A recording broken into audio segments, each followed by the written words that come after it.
사실 뭐 저도 개인적으로 선관위에 이렇게 몸을 담았거나 이런 분들을 많이 알고 있어요. 왜냐하면 출입 기자 시절에 정치 담당을 했을 때 선관위가 출입처가 될 수도 있기 때문에 그렇게 알고 있는 분들이 제법 있습니다. 그런데 제가 아는 분들은 굉장히 업무 처리가 정확하고 적확하고 아주 전문적이고, 근데 이게 보니까 선관위 지도부로 갈수록 업무 태만에 아주 본인들이 신성귀족인 것처럼 헌법기구라는 독립성이 보장된다는 헌법기구라는 그걸 앞세워서 외부 감사도 받지 않고 이러면서 전체 조직이 망가지는 그런 지경에 온 것 같습니다.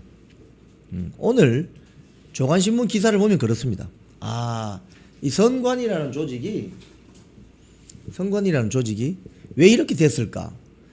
개별 선관위 직원들 만나보면 상당히 나이스하고 스마트하고 굉장히 전문 지식이 있고 이런데 왜 이거 전체 조직이 왜 이번에 이런 문제점을 노정시키느냐? 그건 지도부, 견제받지 않는 지도부, 외부로부터 견제받지 않는 지도부. 선관위도 지도부가 있잖아요. 그 핵심 실세가 사무총장입니다. 사무총장. 선관위 사무총장. 선관위 사무총장이 상임이에요. 상임. 근데 그 위에 뭐 노태학 같은 저런 중앙선관위원장이 비상임이에요. 다들. 그러니까 자기 일처럼 잘 챙기질 않고 선관위의 최고 실세인 사무총장이 올리는 그 결제만 한 도장만 쿵쿵 찍는다. 이게 한국일보 보도입니다. 오늘. 도장만 쿵쿵 찍더라. 전현직 선관위 직원들 인터뷰를 땄는데 위에 비상임들은 그냥 도장만 쿵쿵 찍더라. 이게 오늘 한국일보 보도입니다. 한국일보 보도의 헤드라인이 뭐냐?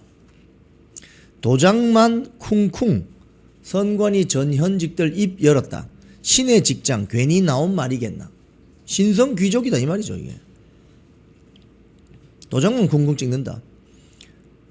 한 명 빼고 전부 파트타임 중앙선관위원, 선관위원장 노태학, 대법관 겸직합니다. 그러니까 앞으로 판사들이 중앙선관위원장을 못하게 해야 됩니다. 판사들이 중앙선관위원장을 하고 있으니 지금 이번에 동부지법도 마찬가지잖아요. 동부지법의 그 판사들이 다 선관위원장이고, 한 사람은 선관위원장이고 지역 선관위원장이고, 한 사람은 또 그 증거 보전 신청 인용하거나 기각하는 결정을 하는 또 판사고. 그러니까 서로 판사들끼리는 서로 간에 잘 알 거 아닙니까? 그러니까 이 견제가 되겠냐는 거죠. 중앙선관위원장 노태학은 대법관을 겸직하는 필요시 출근하는 비상근. 이 한국일보 보도입니다. 상임위원인 위철환 겸직 불가. 선관위원이 여러 명이 있는데 김대웅 서울고등법원장 겸직. 회의하러 오십시오. 이런 회의하러 오겠죠. 자, 도장 찍으십시오. 쿵쿵쿵. 여기 뭐 교수, 변호사 뭐 등등 다 마찬가지입니다. 이러니 선관위 상부 구조를 장악하고 있는 지도부가 외부로부터 견제받지 않고 마음대로 전횡을 휘둘러도 이야기하기가 힘든 그런 구조가 되어 있다 이 말이에요. 물론 선관위 직원, 실무 직원들은 그렇지 않겠죠. 실무 직원들은 그렇지 않다고 저도 생각합니다. 결국 선관위 상층 지도부를 구성하고 있는 그 세력들이 견제받지 않는 신성 귀족 계급이 되었다. 그렇게 보여진다는 거예요. 자, 어떤 업무 테마를 하느냐 한번 볼까요? 오늘 뉴데일리 보도입니다. 경기교육감 선거에서 득표수가 바뀌고 투표소 결과도 중복 입력된다. 이 대표적인 업무 태만이죠. 대표적인 업무 태만. 지금 보면 전라북도 교육감 선거에서 담당자 실수로 개표 결과가 잘못 입력된 사실이 뒤늦게 파악됐고, 경기 선관위에서도 성남시 중원구 금광 2동 뭐 이런 임태희 후보 337표, 안민석 후보 368표인데 정확한 개표 결과는 또 다르다는 거예요. 숫자는 다르다는 거예요. 무슨 이런 일이 있습니까? 조선일보 보도 보면 전라북도에 이어서 경기도 교육감 선거도 개표 오류가 났다. 아니 전자개표기 넣어서 뭐 샥샥샥샥샥 정확하게 한다며. 다 그거 눈속임. 응? 전자개표기 그거 가지고 하는 건 눈속임이라는 게 차라리 좀 어떻게 보면 투박하고 거칠게 보일지 몰라도 대만처럼 하나씩 뽑아서 보여주고 발을 정자 쓰고 이게 차라리 정확하다 이거예요. 그래서 지금 수개표를 요구하는 겁니다. 뭐 전자투개표기 뭐 개표기 분류기 뭐 샥샥샥샥샥 그 정확할 것 같죠? 이번 이런 거 보면 결국 정확하지 않다는 거예요.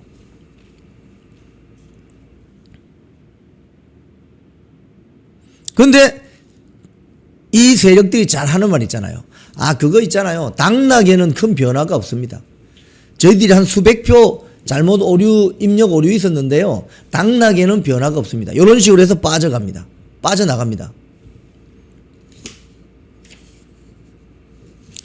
전라북도 선관위도 이 조선일보 보도를 보면은 전라북도 교육감 선거 개표 과정에서 득표수를 잘못 입력한 사실이 드러났는데 뭐라고 변명을 하느냐. 아 선거 결과에 영향이 없습니다. 대세에 지장 없습니다. 1번 후보가 됩니다. 2번 후보가 떨어집니다.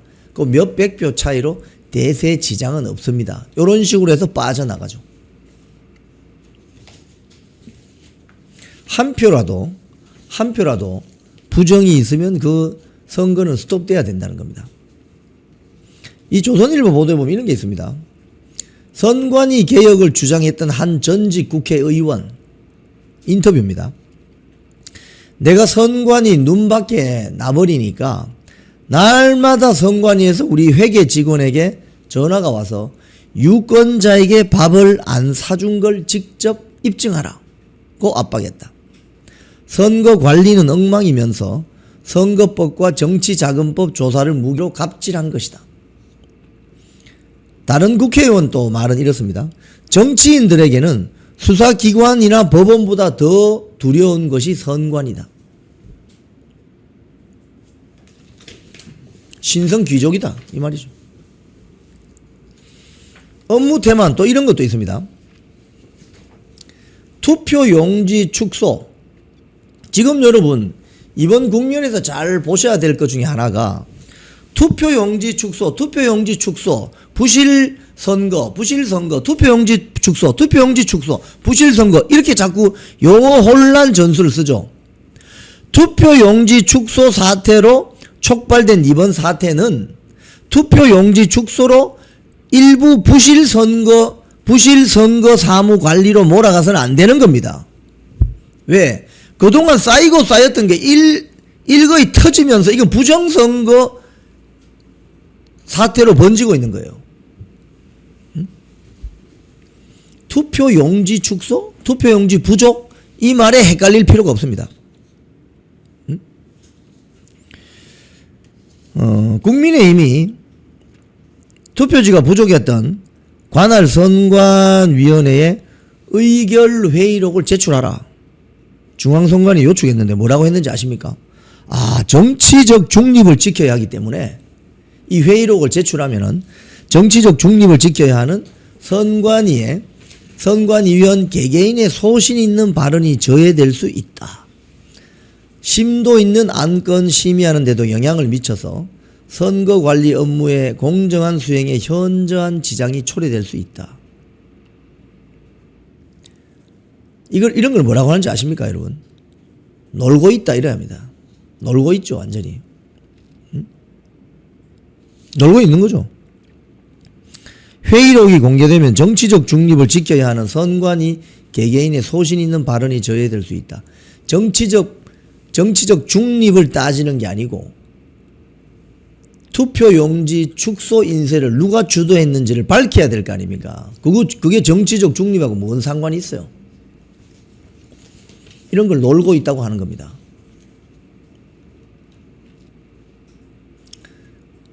국민의힘 정의용 의원은 국민 참정권과 직결된 중대 사안에 관한 자료를 의사결정 과정이라는 이유로 제출하지 않는 것은 납득하기 어렵다. 김승수 의원도 선관위가 회의록을 감추고 과실을 은닉한다면 또 다른 범죄가 될 수 있다. 이렇게 발언했습니다. 그러니까 지금 잘못해놓고도 회의록 봅시다 하니까 그거 정치적 중립 때문에 안 됩니다. 이런 궤변이 됐습니까? 아니 놀고 있는 거죠 완전히.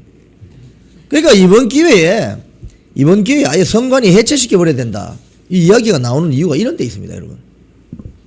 한마디로 놀고 있는 거죠. 이거 놀고 있다라고 우리가 표현하죠 사실.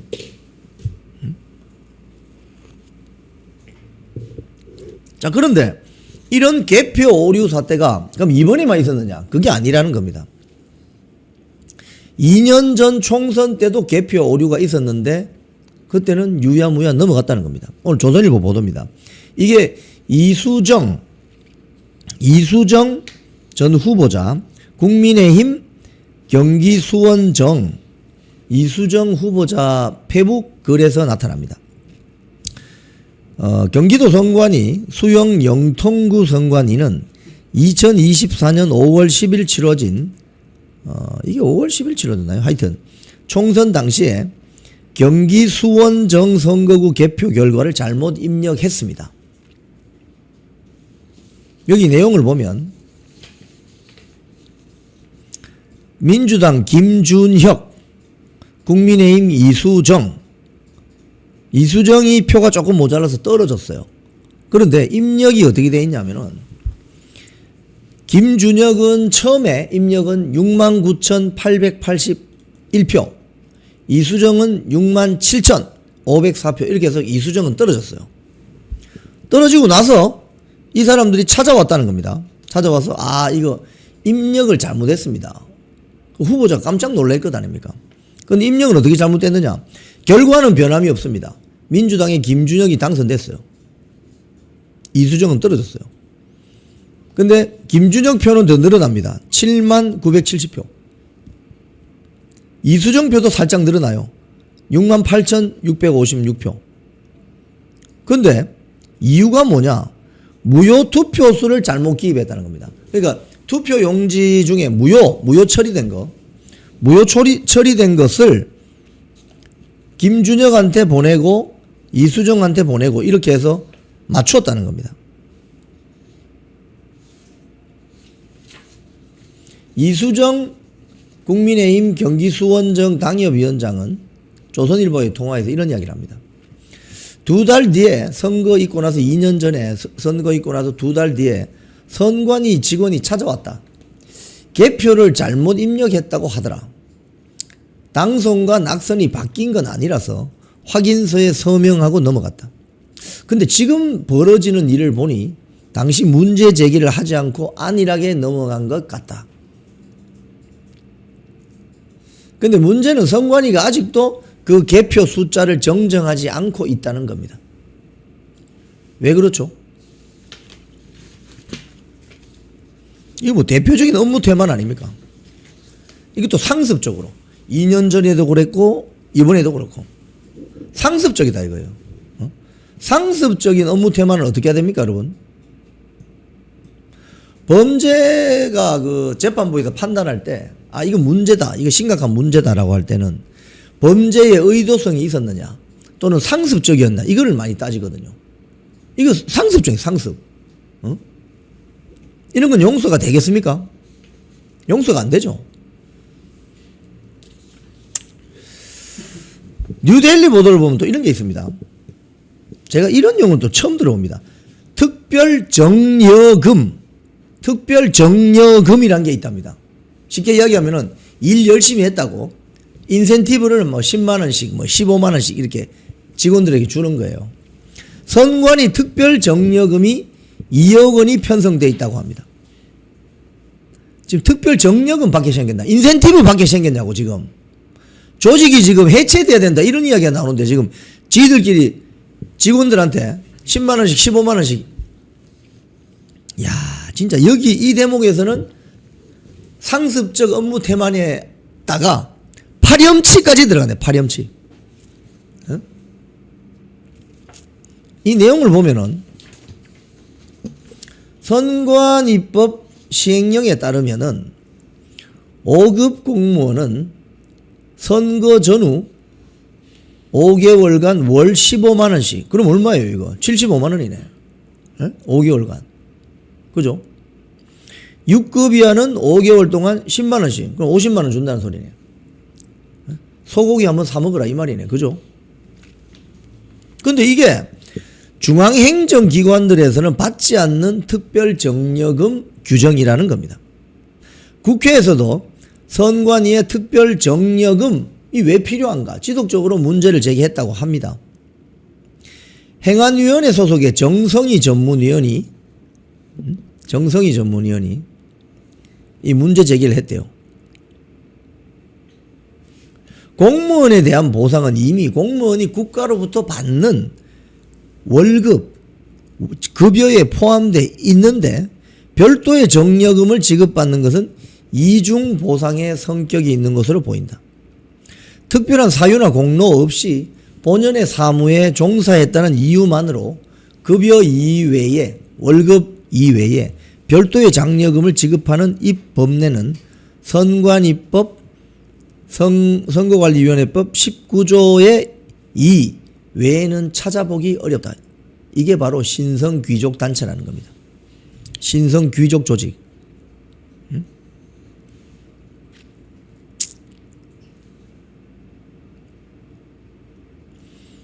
올해 예산에서 특별정려금 지급 대상으로 편성된 선관위 직원은 5급이 100명, 6급 이하가 260명, 총 360명이라는 겁니다. 이들에게 2억 원의 특별정려금 예산이 편성되어 있다는 겁니다. 이게 왜 이렇죠? 대체 저는 이해가 안 됩니다. 저가 KBS 다닐 때 저 인센티브 받아본 적이 몇 번 있어요. 그 왜 받느냐? 특종을 했을 때. 특종을 해가지고 KBS의 위상을 조금 높였을 때. 그래서 저하고 촬영기자하고 수백만 원씩 받은 적이 있습니다. 물론 그건 다 주변에 소고기를 다 사줘야 되지만. 그건 사유가 있어요, 사유. 특종 보도를 했을 때. 보도부문 최우수상 받았을 때. 그런 거 있어요. 근데 그 외에 평상시에는 없잖아요.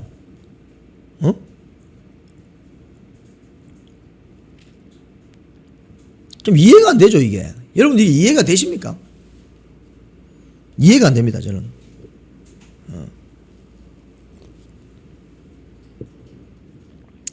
인센티브죠, 일종의 특별 정려금이라는 게. 장려금도 아니고 정려금이에요, 정려금. 한국일보 보도 하나 더 볼게요. 그래픽 한번 올려보세요. 제가 그래픽 하나 인용할게요. 간단하게. 선관위 직원들이 휴가를 잘 갑니다. 그래서 이거 휴가를 왜 이렇게 잘 가나? 선거 앞두고. 그래서 한국일보가 분석을 했습니다. 여기 보면은 선거 때마다 휴가를 가요, 이 사람들이. 잘 보십시오. 이거 어디 갔나? 여기 있네요. 선거철에 선관위 직원들의 휴직자 수, 휴직을 합니다. 가장 심했을 때가 윤석열 대통령이 당선되었던 2022년 3월 20대 대통령 선거 때 203명, 그리고 윤석열 대통령이 취임하고 지방선거가 벌어졌는데 그때 226명이 휴직을 합니다. 그러니까 이게 추이를 보면 여론조사나 통계는 추이를 봐야 되거든요. 선거 앞두고 휴직자가 이렇게 늘어난다는 겁니다. 왜 이렇죠? 이게 뭔가 비밀이 있는 것 같습니다.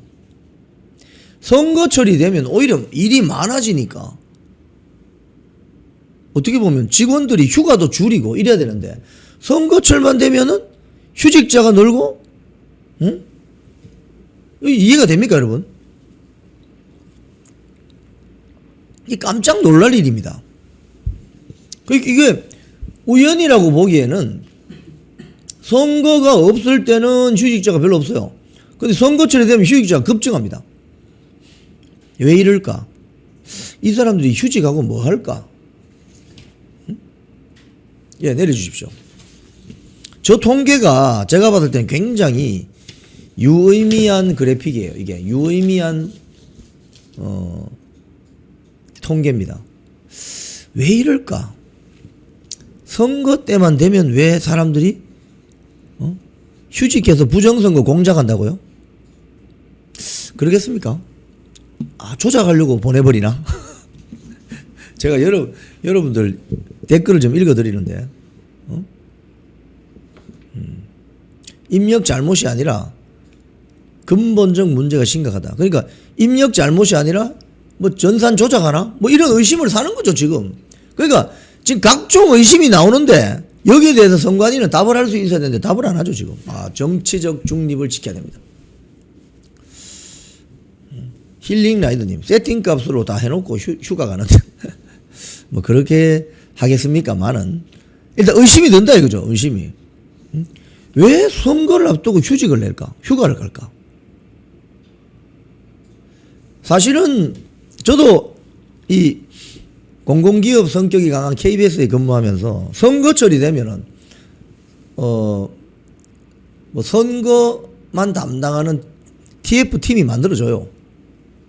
거기에 기자들을 차출하고 뭐 PD들을 차출하고 오히려 그 선거 방송 기획단이라고 해서 오히려 사람들이 휴가도 못 가고 또 일을 또 하는데 선관위는 어떻게 선거철이 됐는데 휴직자가 더 늘어나냐 이거. 이 휴직자 수로 돼 있는데요. 왜 휴직하지? 휴직했단 말은 뭐 1년 휴직하고 다시 돌아온다 이거죠. 휴직해서 뭐 하나 그러면은? 휴직을 지난번 윤석열 대통령 대선할 때 203명이나 휴직을 하고 또 바로 직후에 열렸던 지방선거에서 226명이 휴직을 하게 되면 일은 누가 하죠? 여기 그래픽 한 번 더 네네 됐습니다. 됐습니다. 그러니까 일은 누가 하냐? 소는 누가 키우냐 이거 소는? 그러니까 이게 대체 이해가 안 되는 거예요. 이게 굉장히 뭔가 비밀이 있는 것 같아요. 이게 왜 이럴까? 이런 것 좀 우리 대한민국 주류 언론들 탐사보도 좀 해라. 탐사보도. 선관위 직원들이 선거철 앞두고 휴직자 수가 급증하는 이유 이해할 수가 없죠. 자, 정치권 이야기 좀 하겠습니다. 그러니까 이제 한번 정리를 하자면 업무 태만이 도를 넘어섰는데 이게 상습적이라는 겁니다. 2년 전에도 입력 오류가 있었고 이번에도 또 있고 회의록 내봐라 했는데 회의록 못 내놓습니다. 정치적 중립성이 뭐 훼손됩니다. 놀고 있는 거죠 한마디로. 그리고 파렴치하기까지 하다. 업무 태만이라면은 그래도 조금 참아줄 수 있겠는데 파렴치하다는 거예요. 왜? 특별 정려금이라고 해서 직원들에게 인센티브를 주는데 이거 더 파렴치한 것은 선거철만 되면 휴직자 수가 늘어난다는 거예요. 도대체 뭐 하는 거냐 이게 한마디로. 제가 선거를 2번 출마해 본 경험이 있기 때문에 그때마다 선관위에 가면 선관위 직원들 막 바빠가지고 난리던데요. 휴직자가 많아서 바빠졌나? 휴직 가버린 사람들, 그 사람들 때문에 그렇게 바빴나? 대체 이해가 안 되네, 이해가 안 돼. 이해가 안 됩니다. 좀 저를 좀 이해 좀 시켜주시기 바랍니다. 선관위 직원들이나 전현직 직원들 계시면 저를 좀 이해시켜 주세요. 아니 선거철 되면은 일을 더 하려고 해야지 휴직자가 200명씩 늘어나면 그걸 어떻게 이 설명이 되냐 이 설명이. 응?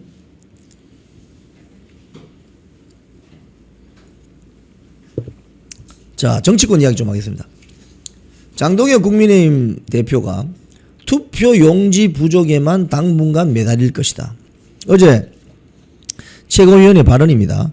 신속히 선거 무효를 선언하고 전국 재선거를 치르는 게 최선의 해결책이다.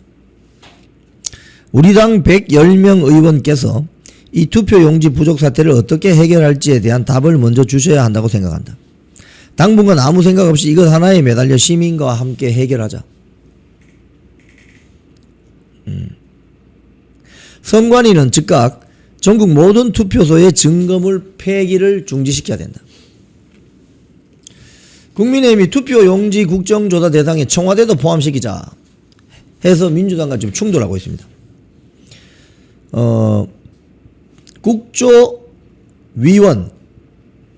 국조위원 배분을 놓고 민주당은 국회 의석수대로 하자 이렇게 이야기하고 있고, 국민의힘은 무슨 소리냐, 여야 동수로 하자, 이재명과 청와대 등을 국정조사 대상에 포함시키자고 주장하고 있습니다. 국민의힘. 어제 제가 오전 우잘사 방송에서도 말씀드렸지만, 어제 국민의힘 최고위원 막 끝나자마자 우재준 청년 최고위원이 완전히 헛소리 하는 걸 제가 보여드렸죠.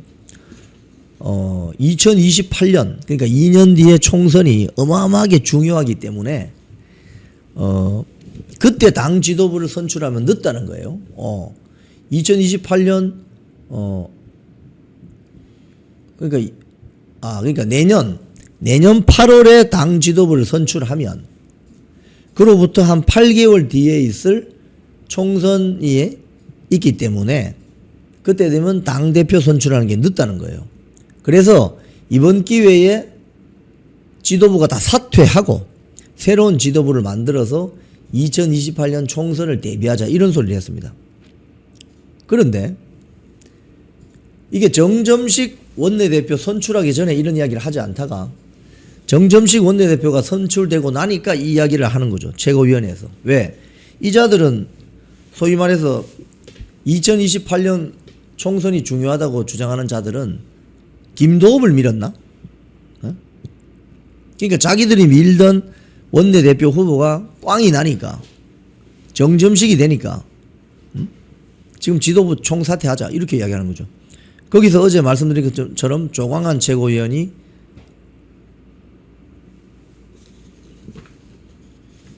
뭐라고 했느냐, 정치적 미숙한 자세다 뭐 이렇게 했는데, 오늘 조선일보 보도를 보니까 비공개 자리에서 장동익 대표가 우재준에게 이 중요한 참정권 침해 문제를 두고 모든 최고위원이 관련 이야기를 하고 있는데, 우재준 최고위원 한 명 때문에 내부 분란으로 언론에 도배가 될 것 아니냐, 내가 있으면 사퇴 문제에 대해서 이야기를 편하게 하지 못할 테니까 내가 먼저 나가겠다. 그리고 김민수 최고위원도 함께 퇴장해버렸다고 합니다. 그리고 어제 대한과 미래 소속 25명 이 성명을 발표했죠. 뭐죠? 장동익 대표 사퇴해라. 지방선거에 참패했다. 자, 그런데 오늘 박지원 민주당 의원이 뭐라고 했느냐? 이걸 대한과 미래 소속의 의원 25명 그리고 우재준에게 들려주고 싶어요. 국민의힘의 당 지지율이 역전되었다. 정청래 사퇴하고 전당대회 불출마해야 된다. 이렇게 선언했습니다. 뭐라고 하느냐? 이재명 대통령 한 명을 보고 있었는데 70%에 가깝던 지지도가 갑자기 데드 크로스, 부정평가가 더 많아지는 일부 여론조사를 보고도 지도부가 아무 소리도 하지 않고 있다. 강 건너 불난 것이 아니라 민주당사의 핵폭탄이 떨어진 것이다. 민주당은 이러고 있다고요. 지금 민주당의 당 지지율이 역전되고, 지금 갤럽 여론조사 한번 찾아보세요. 좀 전에 방송 시작하기 직전에 갤럽 여론조사 하나 떴던데,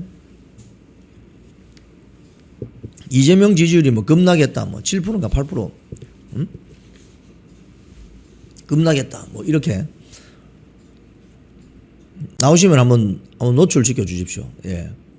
근데 지금 민주당은 저러고 있는데 왜 국민의힘 의원들이 아, 지방선거에 참패했으니까 장동영 물러나라. 그 이야기는 왜 하는 거죠? 이 대체 이해가 안 됩니다. 이해가. 그러니까 논리적인 귀결성이 속보 나왔죠. 이재명 대통령 지지율 57%, 7%포인트 하락. 갤럽입니다. 갤럽이 좀 마사지 한다는 의혹을 사고 있잖아요. 좌파 정권 마사지 한다는 의혹을 사고 있죠. 그 갤럽이 조사했는데 7%포인트 하락했다는 겁니다. 어제 보면은 한 9%포인트 하락했다는, 급락했다는 여론조사 보도도 있었죠. 네, 내려주세요. 그러니까 이게, 아니, 민주당은 정작 지금 이재명 정권 큰일 났다, 이거. 이번 지방선거 우리가 졌다, 사실상. 이렇게 이야기하는데, 국민의힘 안에 있는 일부 의원들이, 아니다, 우리가 졌다. 뭐, 졌다, 자랑 대회 합니까? 아니, 상대방이 졌다고 하는데, 여기는 그럼 이긴 거 아니에요? 상대적으로. 근데 여기 안에서 우리가 졌다라고 하면서 당대표 물러나야 된다. 그렇게 말하는 게 이게 제정신이냐고요. 결국 제가 봤을 때는 이런 자들이 민주당 이중대에 불과하다. 제가 북구갑에 갔을 때 북구에 사시는 한 여성 유권자가 한동훈 무소속 후보를 만나서 그런 이야기를 했습니다. 구포초등학교 앞에서. 북구가 네 바비가. 그래서 마지막에 한 말이 그거예요. 한동훈은 보수가 아니에요. 민주당 이중대예요. 라고 그 여성 유권자가 말했습니다.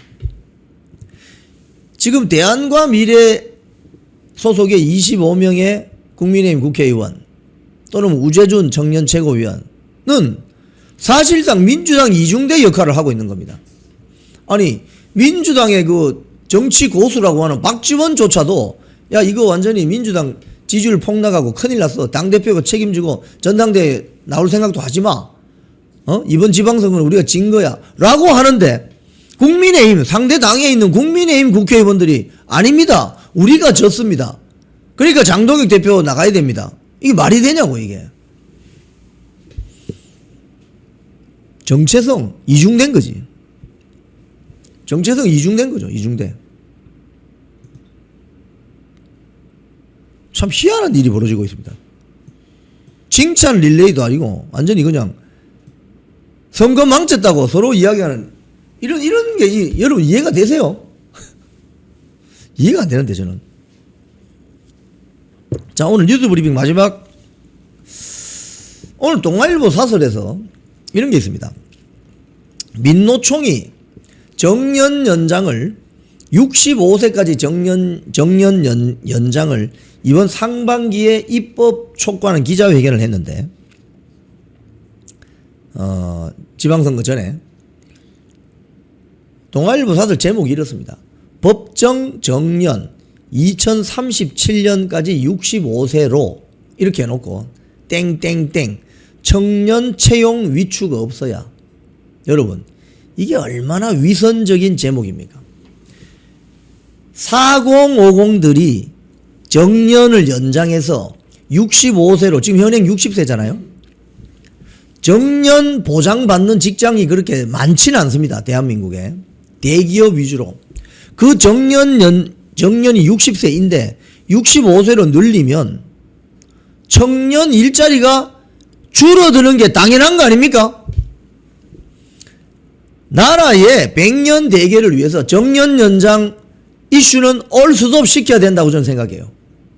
60세 되면 회사 나가야 됩니다. 제2의 인생은 알아서 설계해야 돼요. 그러면 청년들이 들어올 자리가 없잖아요.